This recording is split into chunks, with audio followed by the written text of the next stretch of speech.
बरं ठीक आहे.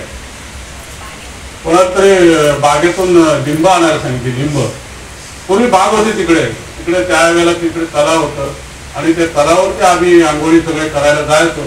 आणि पूर्वी काय सोय नव्हती तशी, चार पाच असे बाथरूम वगैरे होते, पण आम्ही सगळेजण ज्या वेळेला जायचो त्यावेळेला त्या तलावावरती आंघोळी वगैरे करून नंतर इकडे गावातून असं यायचं. गावातले लोक फार घाबरायचे महाराजांना. महाराज असे दिसले की पळत सुटायचे. माहिती आहे, जुने माणसं आहेत त्यांना माहिती आहे, महाराज असे दिसले की पळत सुटायचे. कारण ते शेतातले वगैरे चोरी करायचे वगैरे, पण घाबरून पळायचे महाराजांना. आम्ही डोळ्याने बघितलं आहे. तर ते लिंब आणायला सांगितलं आणि सांगितलं हे जेवायचं नाही इथे. आणि त्या लिंबाचा रस महाराज त्याला द्यायचे. असा लिंबाचा रस 12 दिवस दिलं. जेवायला नाही सांगितलं. सकाळ दुपार चहा पण नाही, जेवण पण नाही.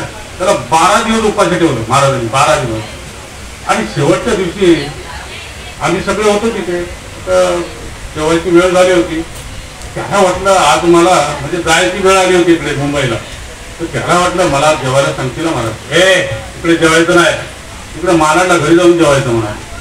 त्याला असं वाटतं ना एवढं, म्हणजे त्याला मनातून वाटलं महाराज असं काय करतात, मी एवढं उपाशी आहे मला जेवायला करायचे. मग तो इकडे मुंबईला आता महाराजांची आज्ञा पाळायची. पोट दुखतंय, बरं व्हायचं तर आहे ना, हा आज्ञा महाराजांची पाळावीच लागेल.